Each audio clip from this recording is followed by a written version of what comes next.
So, are we live now? Yes, sir. Okay. So, good afternoon, everyone in India, and greetings to others who are joining from other countries. So, we are very delighted to do this webinar. As some of you may know, we at the Trade and Commerce vertical at Niti Aayog, we have been doing a lot of different webinars, workshops, and other capacity development programs to promote trade policy analysis, analytics, research, and so on.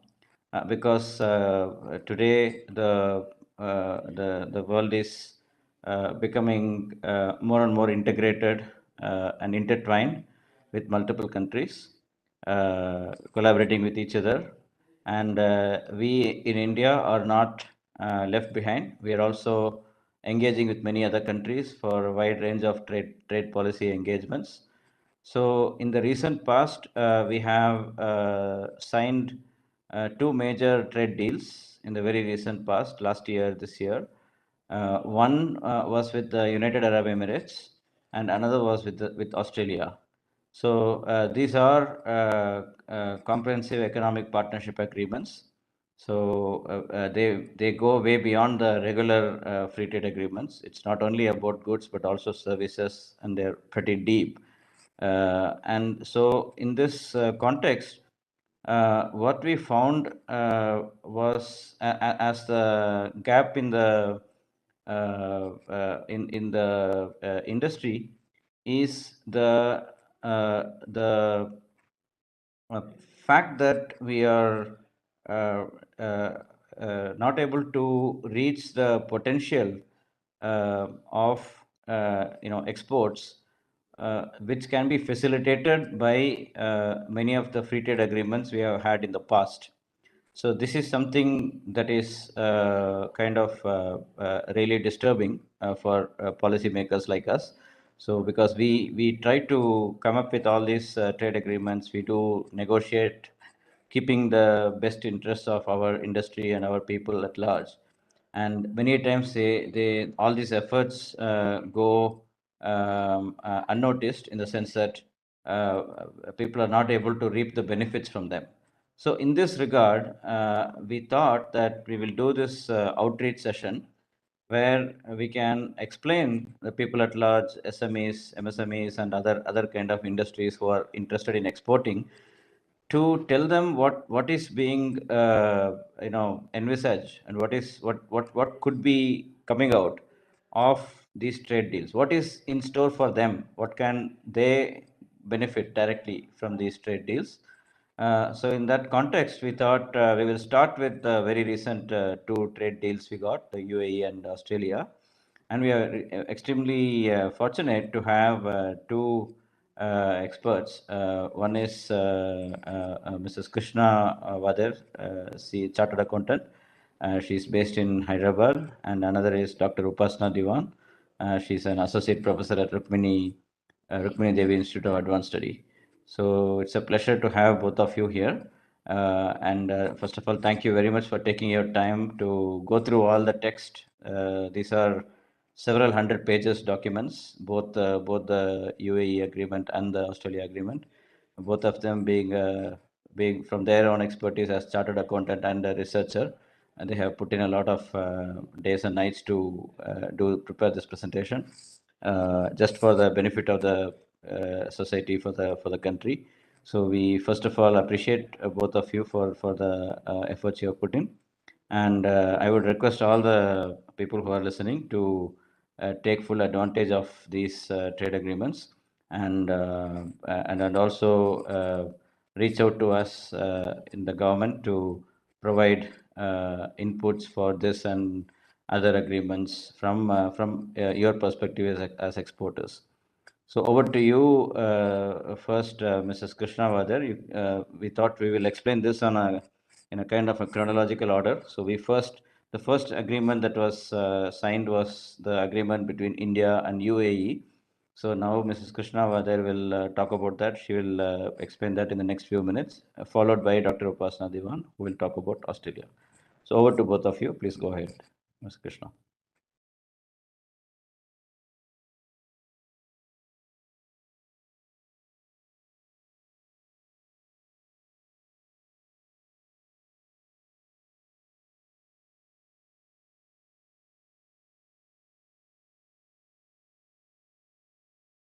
We are not able to hear you. No.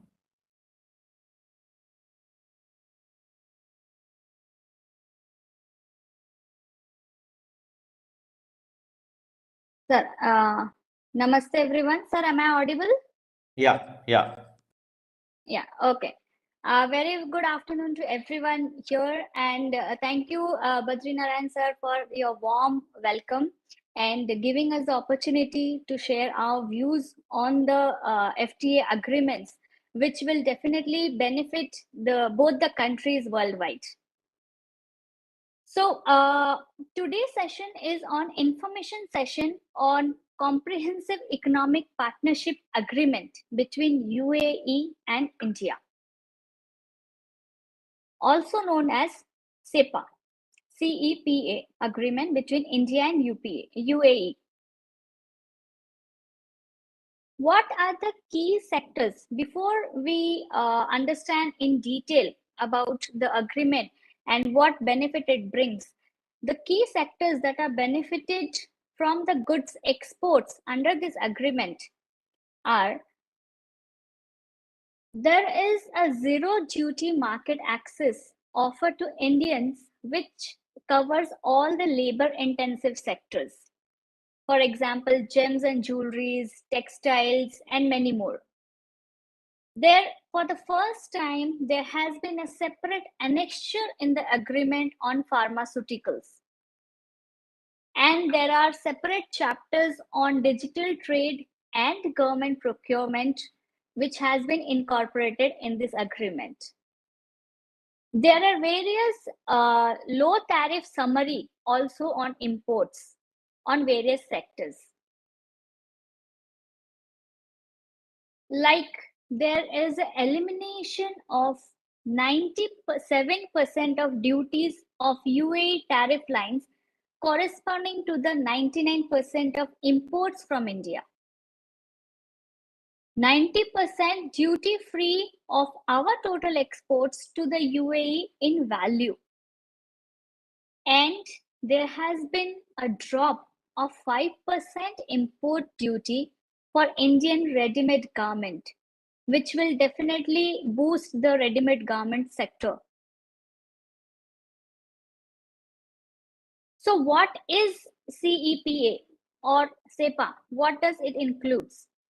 Sepa is an agreement between the United Arab Emirates and Government of India, and it's an agreement signed on 18th February 2022 this year to build a strong historic developing relationship and to strengthen the trade across the countries and to have a long lasting relationship. What are the key objectives of Sepa?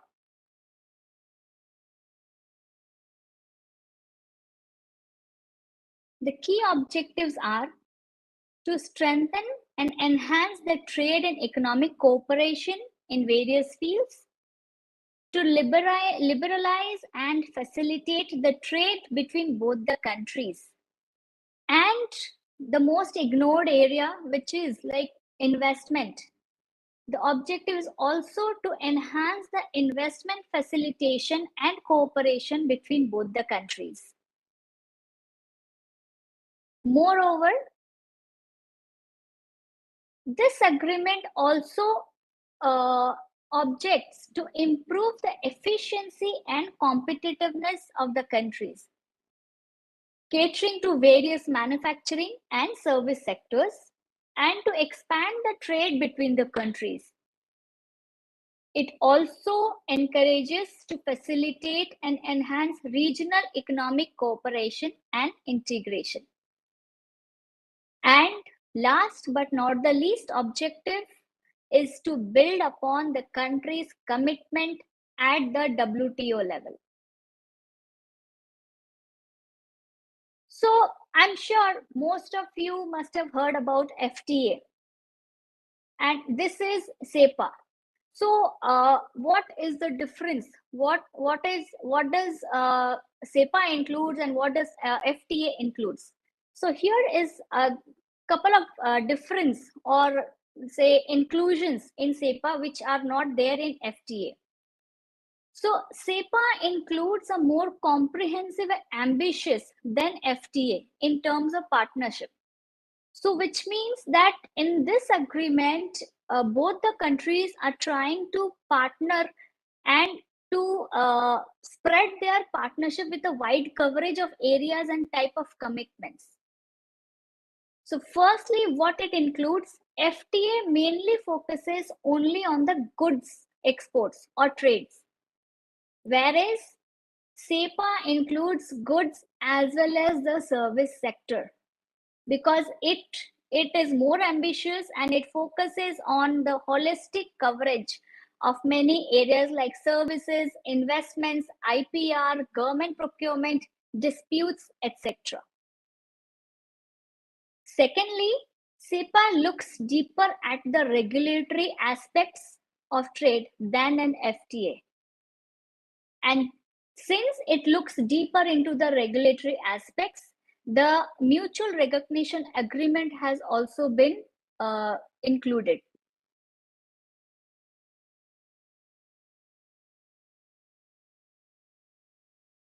What are the potential impact of SEPA on trade?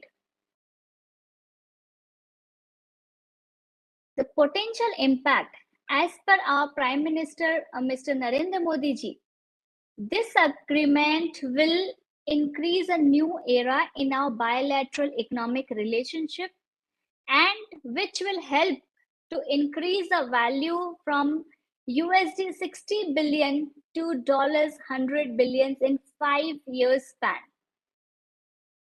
So that would be the impact of trade with this agreement.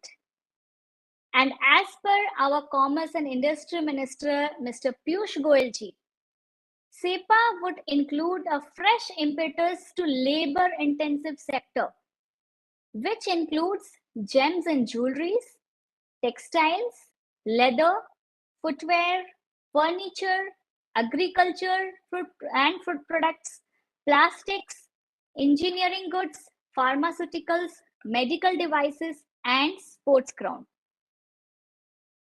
So with this labor-intensive sector being included, there will be a huge inclusion of employment generation also in both the countries. And this agreement is likely to benefit about US $26 billion worth of products that are subject to 5% import duty by UAE. Now, coming to the benefits of this agreement, what are the benefits? Let's see one by one. Since UAE is India's third largest trading partner, and with the bilateral trade of 2019-20 of US $59 billion, this agreement is definitely going to increase the value of trade. UAE being India's second largest export destination with an export value of $29 billion for 2019-20, we can see huge benefits coming out of this agreement as well. And not only this, UAE is also the 8th largest investor in India with an estimated value of US $18 billion, whereas Indian investments in UAE are estimated at around US $85 billion.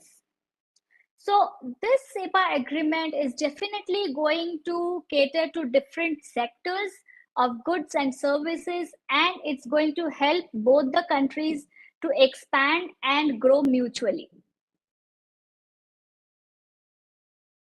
Some more benefits of this agreement are UAE is offering elimination of duties on 97% of its tariff lines, corresponding to 99% of imports from India. 90% of our total exports to UAE in value terms would become duty-free immediately upon the entry into force of Sepa. It will be duty-free.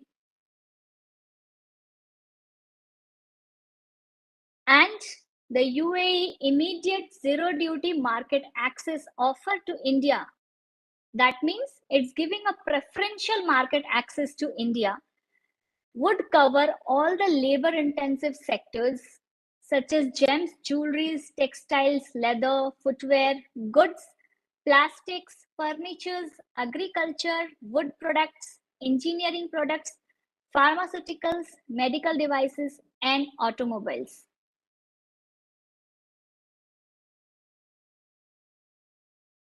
And not only this, being India supplying approximately 1,515 million USD of apparel to UAE, which covers 43% of the decent share.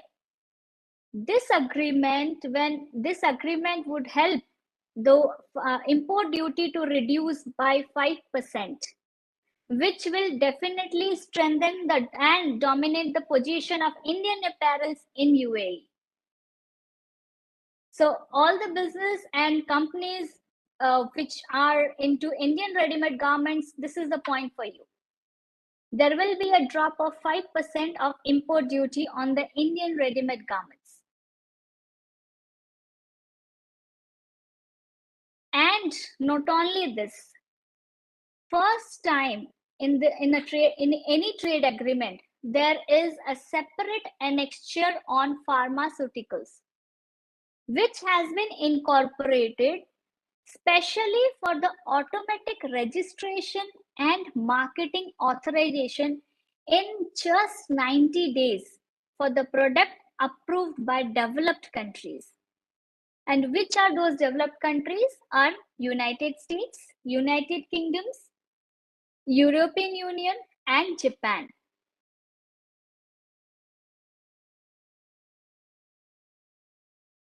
So in this agreement, it says that the products, it should be originating products.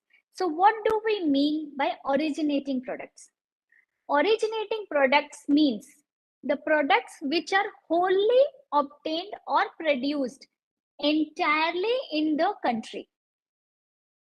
And if the product is not wholly produced in entirety in that country, then it has to satisfy certain conditions. And what are that conditions? The conditions are that the good has to qualify value content of not less than 40%, and all the non-originating materials used for the production have to undergo a tariff in change classification at 4 to 6 digit level. However, this value addition is lower only for gems and jewelries because they fall in a value range of 3 to 7%. And thereby, this would encourage our jewelry exports to UAE. So this is a very important point for the people who are engaged in jewelry exports or the business which are engaged in jewelry exports.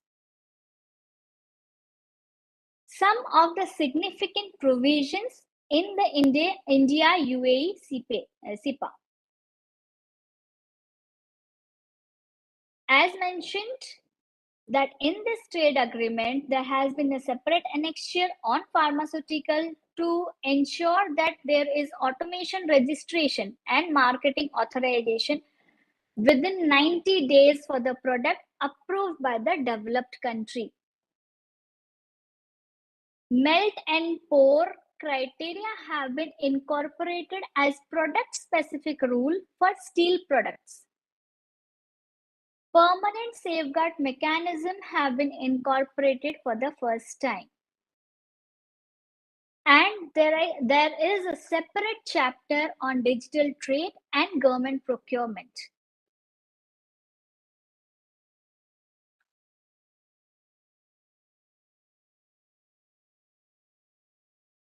Some silent features of UAE commitments in services. What are the silent features?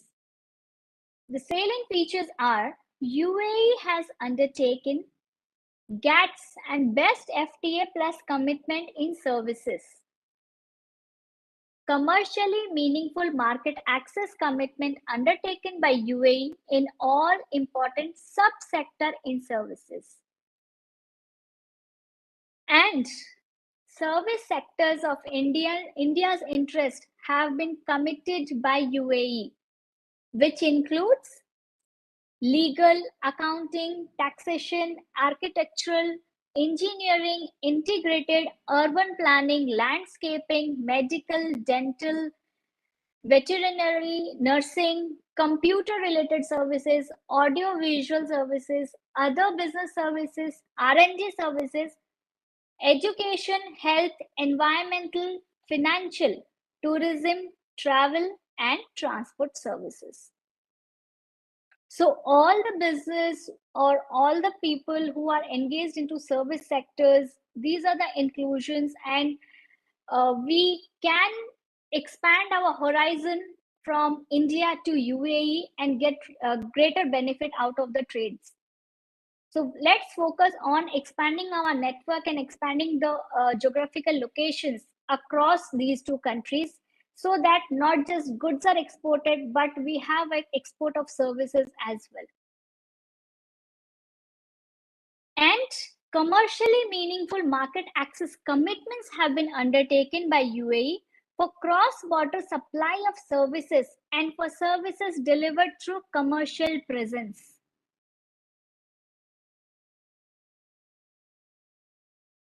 Some of the commitments which are taken by both the parties in government procurement chapter. The government procurement chapter has certain binding commitment related to process, procedure, and transparency elements of GP for only a limited number of central government ministries and departments.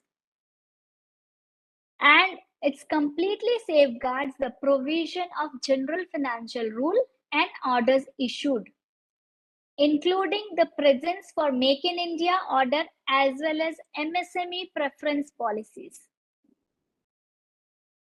There is no commitment on any additional market access, as both the parties reserve their rights based on their existing and future domestic laws and regulation, as well as programs on domestic preference. And the dispute settlement mechanism will not be applicable for the first 3 years upon entry of the agreement.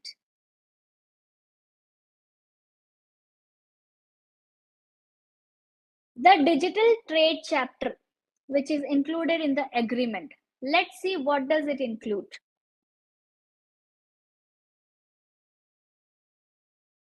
Digital trade chapter inclusion in this agreement is a very futuristic and high ambitious chapter, where both the countries aims at economic growth and opportunity that digital trade provides. And it can enhance the cooperation between India and UAE towards development of digital trade bilateral as well as globally.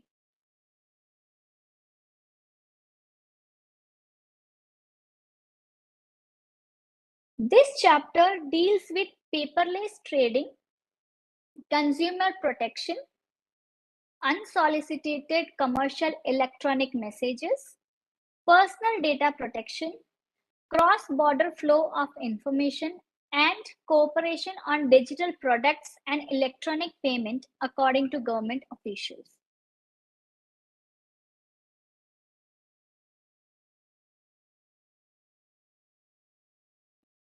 Under this agreement, there is a separate chapter on SMEs as well, which is the backbone of India.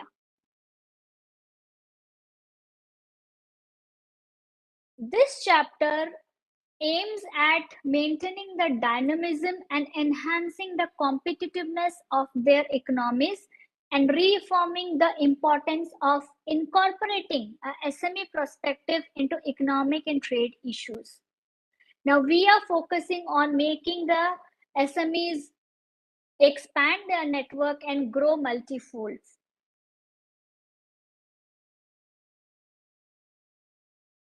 Under this chapter, it envisages the establishing a committee on SME issues comprising of representative of each party to undertake a joint activities aimed at improving the capacity and conditions for SMEs to access and fully benefit from the opportunity created by trade and investment.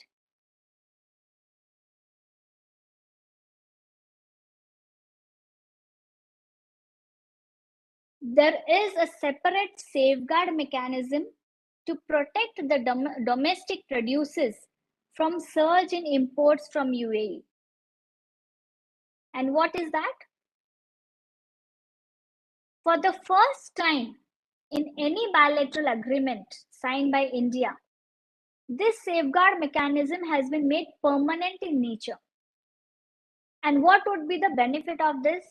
The significance of this is to protect Indian industries, especially MSMEs, against sudden change of surge in imports, which brings restrictions to them to go into exports because of huge import duties.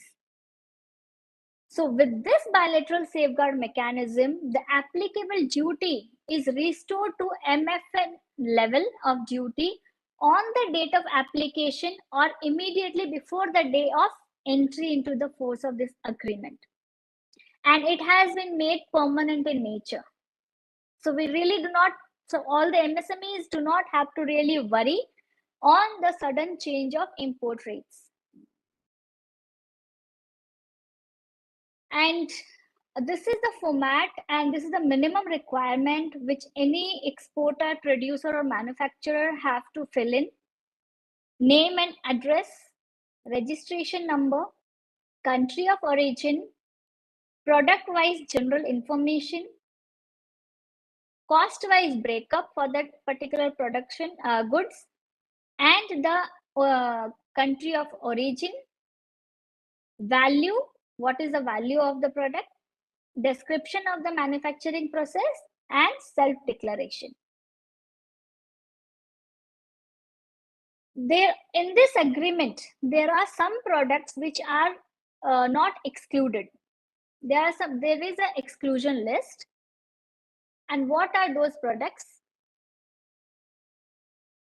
Jewelry, except for 2.5-ton quota for gold jewelry, dairy products, fruits, vegetables, and nuts, cereals, teas, coffee, spices, sugar, food preparation like instant coffee or tea, sharbat, betel nut, pan masala, sugar syrup, etc.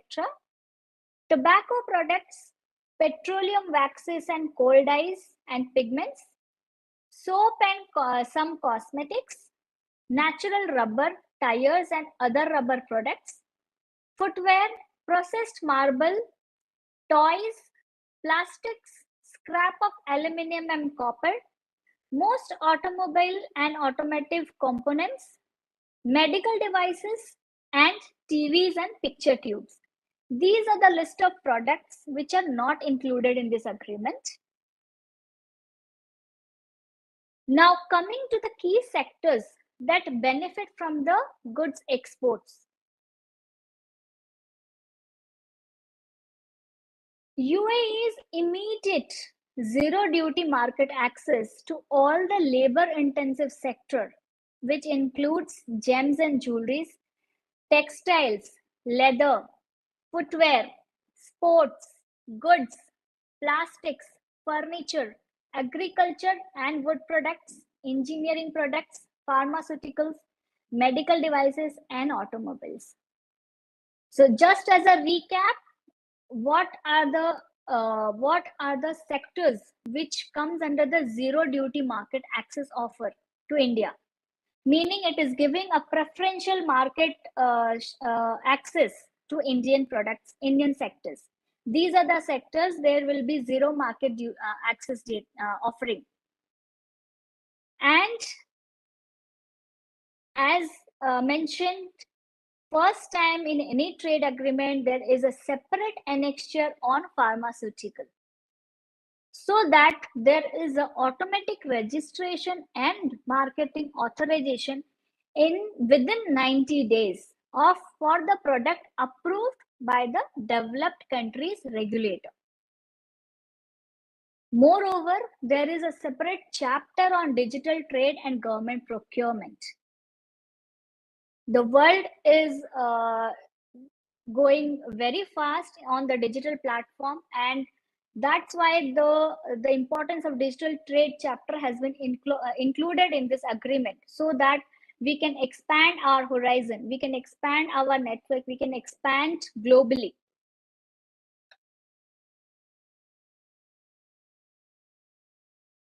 And some of the areas where there is lower tariff on imports,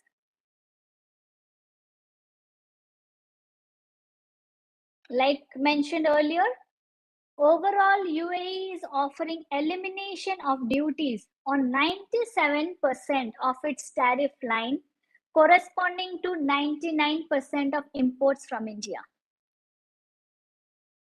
Elimination of duties on 97% of its tariff lines.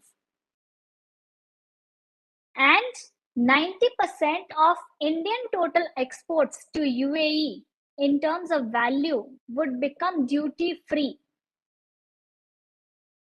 And this agreement would definitely result in a drop of 5% import duty for Indian ready-made garments, which will further strengthen the dominant position of Indian apparel in UAE.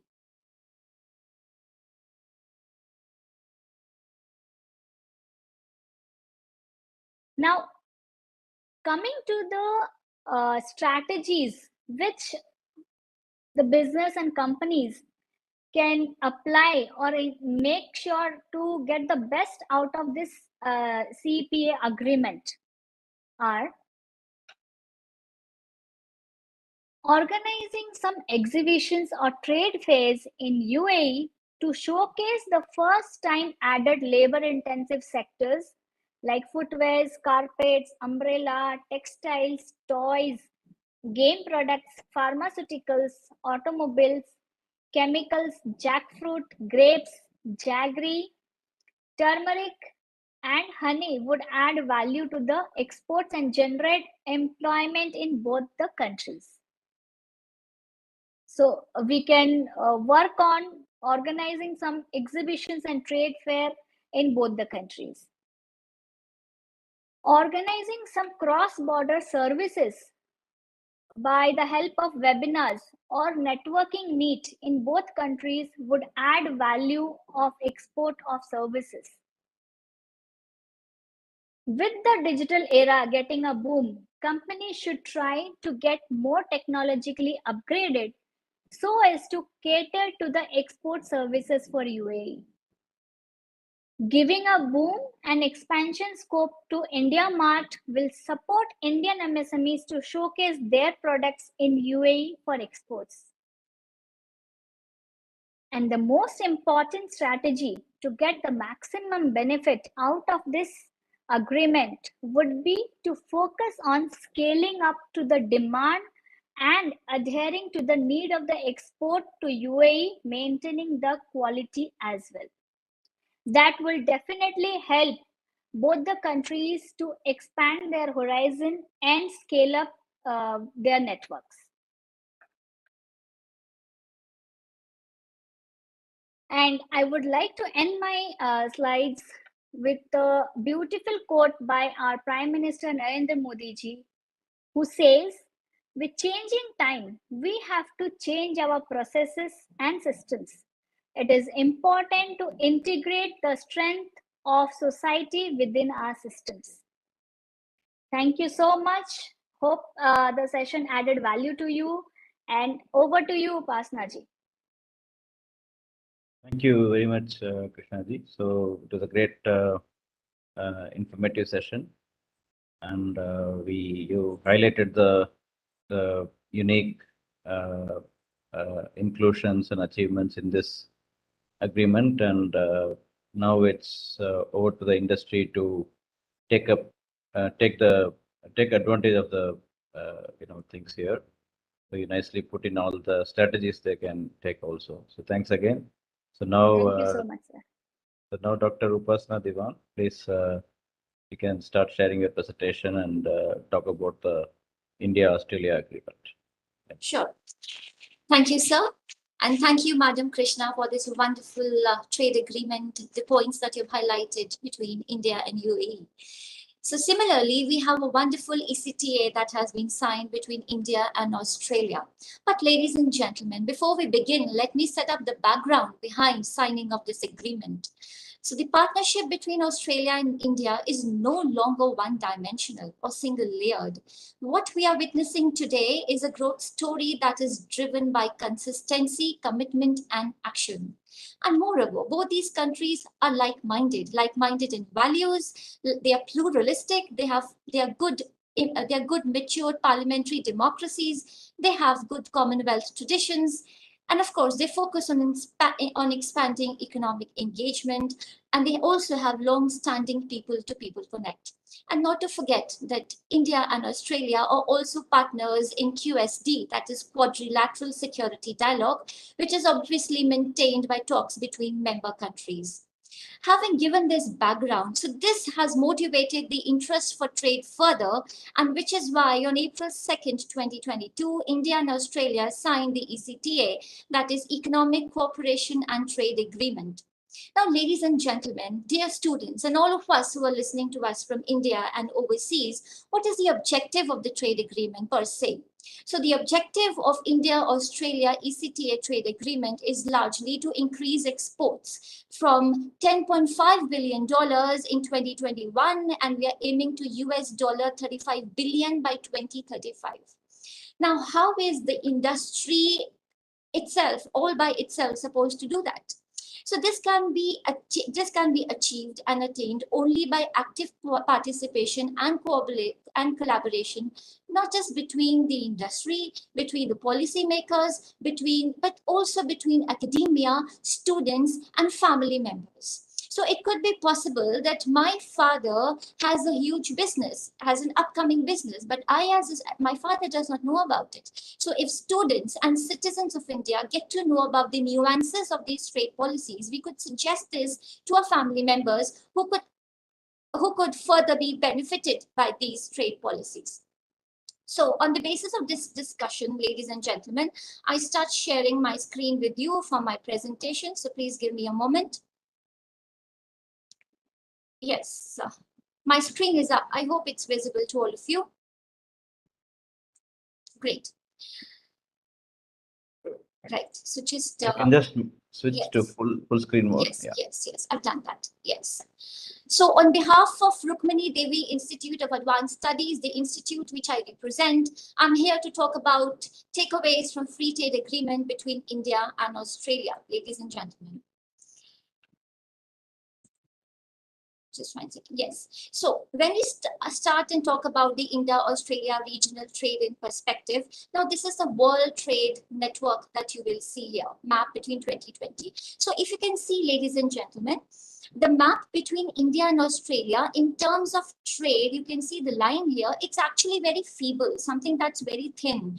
And this is exactly what the government wants to do in terms of trade, which is to increase our trade, not just with Australia, but you have other members in the entire world. So trade as such is becoming a global landscape. So if we are talking about free trade barriers, and of course we're talking about free trade agreement, this has to be done from different aspects of the world. Going ahead, so what we're witnessing today is a truly comprehensive bilateral growth story. And this is what I mentioned, and which is why the reason for the benefits of trade. So I just tried and put up this comparative advantage between India and Australia. So if you look here in the chart here, you see that these are the exports from India to Australia. And similarly, we have exports from Australia to India. So of course, we can talk about the numbers, etc. But largely, what are we aiming at? So we see here the deficit and surplus in goods and services. So in goods, by fairly and largely, there's a deficit of 8.2, whereas in services, there's a surplus of 1.7. So what are we trying to do, and why are we talking about trade agreements? At present, Australia is the 17th largest trading partner of India, and India is Australia's 9th largest trading partner. So given a background that we all are in it together, so we can obviously increase the numbers, which is why exactly we are having the ECTA signed between the two countries. Now, India and Australia ECTA. So when we say that, what is this ECTA? So it stands for India-Australia Economic Cooperation and Trade Agreement, which I just mentioned was signed between the two countries on April 2nd, 2022. So the objectives of this trade agreement is to increase the exports to US dollars 35 billion by 2035. And like I said, this cannot be achieved just by one stakeholder. There are enough stakeholders in this entire process. So it's the entire industry, MSME, production experts, manufacturing, policymakers, students, academia. We all have to come together and make a difference and to ensure that the trade agreement works.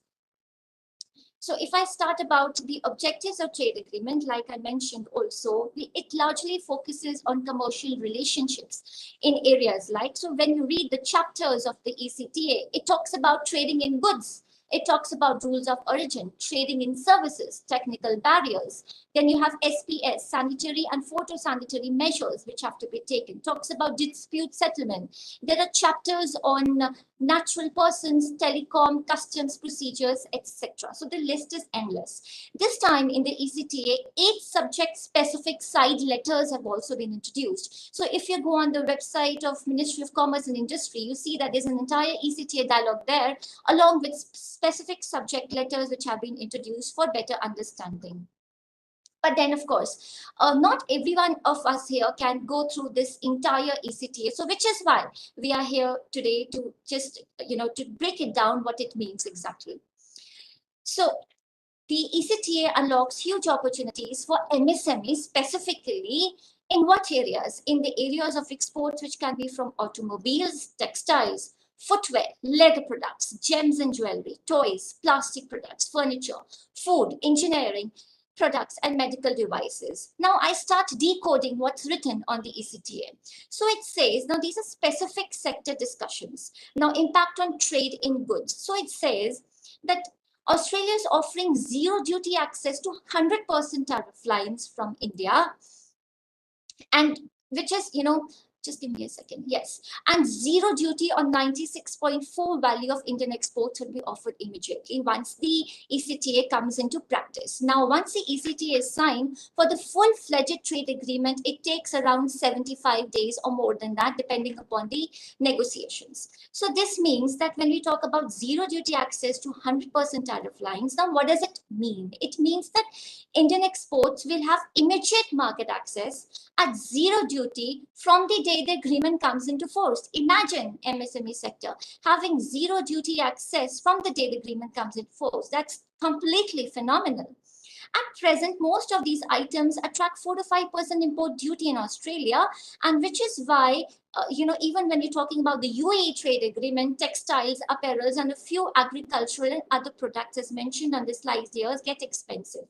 So for 113 tariff items comprising 3.6% of the exports, the duty will be brought down to zero in the next 5 years. Imagine what kind of a push this is going to give to exports, the trade sector, not just from India and Australia, and of course, MSMEs in both sides of the country. Impact of trade and goods. So in the earlier slide, we were talking about impact on trade. Now we decode it further to impact of trade in goods. So when we talk about trading in goods, largely we talk about raw materials. So India largely imports raw materials and intermediaries from Australia. And what does this mean for us? It means that when we are importing products from Australia at cheaper rates, which are almost zero duty, so it means that we get cheaper raw materials and which makes the market much more competitive, particularly for sectors like steel, aluminium, fabric, garments, etc. And of course, we are also immediately eliminating tariff on 40% of these lines, comprising of 85% of Australia's exports in value terms in India. Now, once these tariffs are eliminated or reduced over a period of time, let's say in 3 years, 5 years, 7 years, or 10 years, so some items will get extremely benefited. So only a few agricultural items such as oranges, mandarims, as mentioned on the slide, almonds, pears, and cotton, among others, have been allowed with limited quota. So which means that India has still kept some sensitive products in the exclusion category. Now, sensitive products in the exclusion category for benefit of home industry. And these items includes milk and other dairy products, chickpeas, walnut, pistachio nut, wheat, for which we have stopped the exports, by the way, rice, bajra, apple, sunflowers, seed oil, sugar, oil cake, gold, silver, platinum, jewelry, iron ore, and most medical devices. So this is a major achievement for India in this agreement, that we have still managed to bring down the tariff duties from almost 3-5% to 0% over a period of 3, 5, 7, 10 years, which is proposed. Apart from that, we also have an exclusion category. The next category talks about pharmaceuticals. So this is another area which has huge markets, not just in India, but also in Australia, because both the countries work on their strengths. Now, as mentioned on the slide, the market size of pharma products in Australia is currently estimated at $12 billion. That's a huge amount of money. And Indian exported around $345 million, which means that the scope is significant for growth of Indian exports. Now, how do we do that? How do we get there?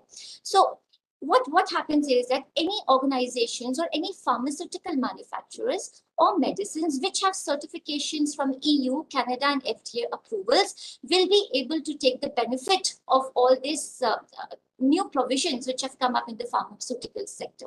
Now, of course, this includes fast-tracked approval of patents of generic and biosimilar medicines, as mentioned on the ECTA, along with things like quality inspections, assessments, manufacturing facilities, etc. So significantly, a lot of Indian and Australian imports and exports are going to benefit from this pharmaceuticals. Then we have impact on textiles. The Australian market has good potential for exports of home textiles like bed, bath linen, toilet and kitchen linen, curtains, pillow covers, quilts, comforters, cotton bags, ready-made garments, carpets, and floorings. This is phenomenal because when we talk about small manufacturers, or when we talk about MSME sector, this is one sector which needs a huge amount of boost. And with the ECTA backup, this sector will do extremely well. So at present, Indian exports around 70% textile products and 90% apparel products, which attract 5% duty in Australia. So if you're a manufacturer now and you are exporting goods to Australia, so that will attract a 5% duty. So as a result, obviously, Indian exports are at a disadvantage because it makes our exports much more expensive. Now, here comes the advantage of the Australia-India ECTA and, of course, the other agreement that are happening in the on the backside, that this disadvantage will be eliminated, and this offers additional employment for 40,000 persons working in the industry, working in this sector. And the beneficial part about this is that when we're talking about textiles, so you have textiles not just in tier 1, but of course you have in tier 2 and tier 3 cities and rural areas, and hence it's a domino effect. And the domino effect is that, you know, it scales down to the level where it should be. So it is, you know, for example, the CEO of Niti Aayog, Mr. Amitabh Kant, he always talks about aspirational districts. So I think issues like this schemes like this and having trade agreements of this sort will create an ecosystem wherein the industry is giving the benefit to the rural areas. Now we move on to the next sector, that's impact on engineering products. So impact of engineering products is that most of Indian exports of engineering goods to Australia again suffer from 5% custom tariff disadvantage. Now, if we can bring that down, so the exports in this area will reach phenomenally well to $2.7 billion in the next 5 years. And these discounts can be made in the areas of iron and steel products, scientific and medical instruments, parts, transport equipment, non-electrical and electrical machinery. So if you are working in this sector, the agreement is working in your favor. Impact of the agreement on gems and jewelry. Now, this is another significant part. So what happens is that these items also attract 5% in Australia.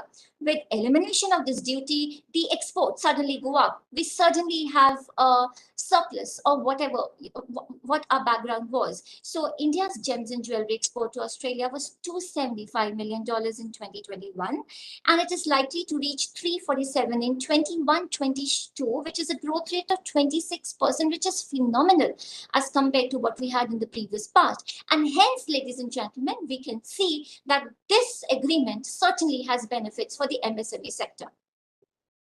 On leather and footwear, what's the impact? Around 94% of India's exports of leather products to Australia, again, ladies and gentlemen, attract a duty of 5%. Imagine what will happen if this trade duty is brought down to zero over a period of the next 2 years, 4 years, or 5 years, as per the agreement. So again, it shows a growth, a phenomenal growth, not just in terms of cut down of tariff, but also in terms of access to the markets in Australia, which are extremely beneficial, extremely competitive. Now, the other part of this is that when we get to export our products in an extremely competitive environment, it in a way encourages the quality of the products that are being manufactured in the home industry. And that's what we are looking for. There are some extremely beneficial clauses which have been put for chefs and yoga teachers, because this is what India is all about. So when Australia has given an annual quota of 1,800 for qualified professional Indian traditional chefs and yoga teachers who can enter the country on contractual service suppliers, not only that, their stay is permissible for a period of up to 4 years. So if you are a chef or if you are a yoga enthusiast, then this clause is for you. So quota for chefs and yoga teachers will facilitate movement of these professionals in Australia, subject to meeting the eligibility conditions, of course. Of course, there are opportunities for students. So these are the times when this entire world is one big university, and Australia is one of, it attracts to Indian students like magnets. Now, what Australia focuses on STEM, so that's science, technology, engineering, and mathematics. So if you're an Indian graduate in the area of STEM specialist working in this area, so they have agreed to provide opportunities for students, not just for living, for studying, and also for working. And imagine the benefits say that you can stay up to 18 months after completion of your studies and your qualifications, or you can also stay up to 2 years of completion of a bachelor degree, and stay up to 3 years after completion of your master's degree, and stay up to 4 years after completion of your doctoral degree. I suddenly wonder, I would have done my PhD from Australia, I would have taken the benefit of this 4 year in the area of STEM. So that's extremely encouraging for all the students in India. And of course, ICT officials. Of course, we need a certain safeguards in trade. So now we come to mutual recognition agreements. Now, mutual recognition agreements in what areas? In different licensed and regulated occupations. So what happens is that these obligations elements such as coverage of all licenses, regulated occupations, which allow for temporary projects, specific licenses, and of course help us establish a mechanism or a working group to pursue these obligations later. So recognition in which areas? So recognition could be in the areas of nursing, architecture, and other professional services between bodies of India and Australia. This is very similar to the trade deal between India and UAE, which also talked about emphasis on nursing and architecture. Also, benefits of work and holiday visa will be available, or with multiple entry points to 1,000 young Indians in the age group of 18 to 30 years for a period of 1 year. So which means that if there are students, they can undertake study or training in Australia for up to 4 months or up to 17 weeks, or undertake paid or unpaid employment, generally up to 6 months with any one employer. So there you go, my dear students, ladies and gentlemen, work and holiday visa benefits under this. Now, if you're working in India and Australia, if you've gone on an assignment, then there's going to be double taxation problems. If you are a trader and you are trading, so they're going to be double taxation problems. So in order to curb the double taxation problem, there's an avoidance agreement. Now, what does this avoidance agreement entail? It says that if any issue has to be resolved, that the Indian government has raised about double taxation between India and Australia, so that the double taxation would be brought down. There has been a long pending request in this area by the Indian IT industry. And once the Indian IT industry gets benefit of these factors, it would help us in the international market to a large possible extent. Then we have benefit in technology and IT services. India is labor intensive, and what Australia requires at this point in time is skilled tech staff, right? Which has a large resource pool. So the Australian startup environment, this particularly interests us, requires specialized talent from India, offering skilled services for which we train our students for. So India and Australia can collaborate in niche skill areas such as global digital marketing solutions, fintech capabilities. Large Indian IT companies can increase their involvement. We can work on some projects together. There can be collaborations together. And of course, there can be some consultancy projects as well. Now, this helps the startup culture because India is now the hub of unicorns of the world. So the SMEs can slowly scale up to be one of the unicorns before they launch into any other country. Healthcare. Moving on to the healthcare sector. So what we see is that Australians can access Indian secondary and tertiary care facilities, benefiting the medical tourism sector. That's extremely important because medical tourism sector has taken a back foot, and with the help of this partnership, it would help us, not just the sector, but also Indian doctors can provide second opinions, they can provide expert consultation, and also through telemedicine, and of course decode this area in terms of data mapping, collaborations, data coding, etc.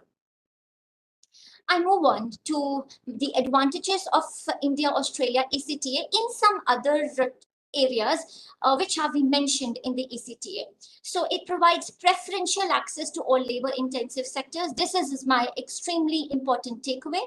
As mentioned in my earlier slides, the trade pact slashes duties on over 85% of goods exported to Australia. This is my second important advantage and takeaway.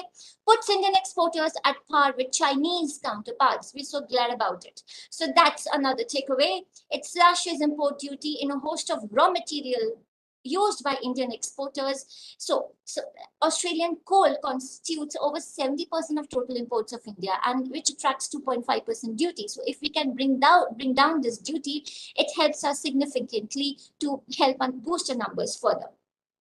And of course, it allows zero duty import on Australian coal, like I just mentioned, which is the key raw material for the steel sector. And of course, coal is something that is a need of the hour in India as of today. Another advantages are for the sheep meat tariffs for 30% to be eliminated. Wool will have the current 2.5% tariff eliminated. Tariff on wine with a minimum import price of $5 per bottle will be reduced from 150% to 100%, and of course, consequently, further slashed down to 50% over the next 10 years. Tariff on wine bottles with minimum import prices US $15 will be reduced from 150% to 75% on entry into force, and obviously further slashed to 25% over the next 10 years.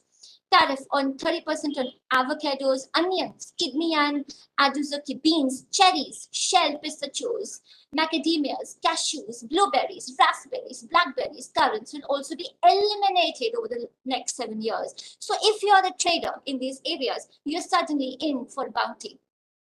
Tariffs on almonds, lentils, oranges, mandarins, pears, apricots, and strawberries would also be reduced, increasing the opportunity. The resources sector will benefit from elimination of tariffs, like I mentioned, in coal, alumina, and metallic ores, etc. LNG tariff will be brought down at 0% of entry into force, and the FTA shall benefit Australia's agro market as well. Ladies and gentlemen, before I stop, these are my messages to the entire industry and to the entire sector. So like I mentioned, India-Australia ties move from Quad to ASEAN, right? ASEAN-centered proposal for an FTA that would initially include 10 ASEAN countries, etc. Now, India-Australia CCA is likely to available raw material inputs to Indian producers. This would make our markets extremely and phenomenally competitive. It would benefit the industry, it would benefit the small manufacturers, and it would result in future positive benefits out of this pact between the two countries. Before I end the road ahead, what does the industry need to do? We all need to come together and put in place an effective financial and legal procedure to allow the free flow of goods and services. Having said that, we already have very extremely beneficial financial and legal procedures, but we need to improve on the doing business indicator further. We have improved fundamentally over the past 10 years under Prime Minister Modi ji's leadership, but we can do better in this area such that the ease of doing business is better. Increase the value added to the products in terms of finished products to dominate exports. We need to implement revenue enhancing measures and absolutely negate any inefficiencies, if any, due to revenue administration in the country. And of course, we need to follow the national single window system under which all small retailers are being brought together for the benefit of the industry. And like I said, thank you very much, ladies and gentlemen. The war is not over yet. We are on a route where we all need to collaborate and come together and be in this together for the benefit of the country. Thank you so much. Over to you, sir. Thank you very much, Dr. Upasana Deva, for the very insightful deliberation on the agreement. So after listening to both of you, I'm sure people who are looking at this live and also people who would come back and visit the video later, because it's going to be on YouTube, on Niti Aayog YouTube channel. So I think all of them are going to benefit a lot, because you initially I thought of doing it as two sessions, 1 hour each, but I thought it will be better to have a compressed session, because that's when the practical people in the industry would benefit the most, because they can get a lot of information in a short time, and they can always revisit the video anytime they want more details. So these are really wonderful, and I think from the government point of view, we have been pushing for many more free trade agreements, as many of you know. A lot of them are in negotiation stage, and the Honorable Commerce Minister has been working on a timeline, like we have to sign these FTAs in so many months, so many weeks, and so on. So we are all working on a schedule for that. So and we are also getting simultaneously, while we are negotiating, we are also getting inputs from various quarters. So we also would like all the people listening to this discussion to provide inputs to us, and while the negotiations are going on. And what you see now is a dramatic shift in the way we approach trade. We have been a little conservative in the past when it comes to trade, opening up to trade and so on. But now we are very confident. We are like what we say, this resurgent India, where we are approaching the rest of the world in a very confident way. That given the huge surge in exports we have seen recently, and it's not a one-time surge, but the result of consistent, sustained efforts of all the stakeholders, not only the government, but also the industry together, because of which we crossed the 400 billion mark exports last year for the first time. And even in services trade also, we crossed the 200 billion mark. And if you just take the agricultural sector, we have crossed the $50 billion mark. So in all sectors, we have been growing in terms of exports, and these, like both of you nicely pointed out, these agreements are only going to increase them further because these are important partners. Both UAE and Australia are very important partners for us, and many more important partners are also being engaged with us. So we are expecting a lot of surge in exports because if you see world over, exports-led growth is the most sustainable way of growing rapidly. Look at Asian tigers, for example, some of the Asian countries which grew very fast in the 80s and 90s, and even now, countries like Vietnam. So export-led growth is a great principle that we can follow for our poverty alleviation, employment generation, and so on. So this has been our dramatic shift in the trade policy in the recent years. We have been very openly going with different countries for trade deals. At the same time, we are being cautious on the interests of our people, our MSMEs, our people at large, consumers, as both of them nicely pointed out. We have a lot of provisions for you know, defending our domestic sector from undue surge in imports as well. Particularly in the context of UAE, as many of you know, we have these re-exports coming from other countries via UAE, and there has been sufficient level of caution built into the trade agreement, Sepa, that Krishnaji mentioned. Similarly, in Australia, the biggest thing is the enormity in which we have got access to their services market, which is unprecedented.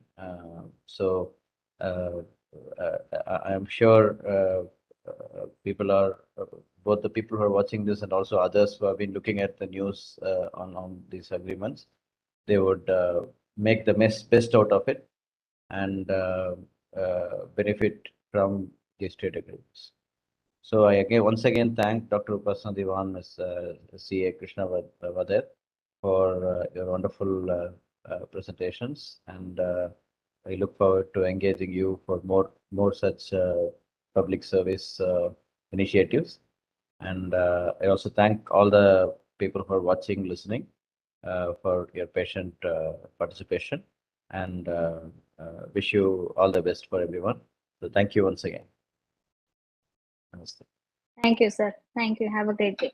Thank you, everyone. Thank you. Thank you.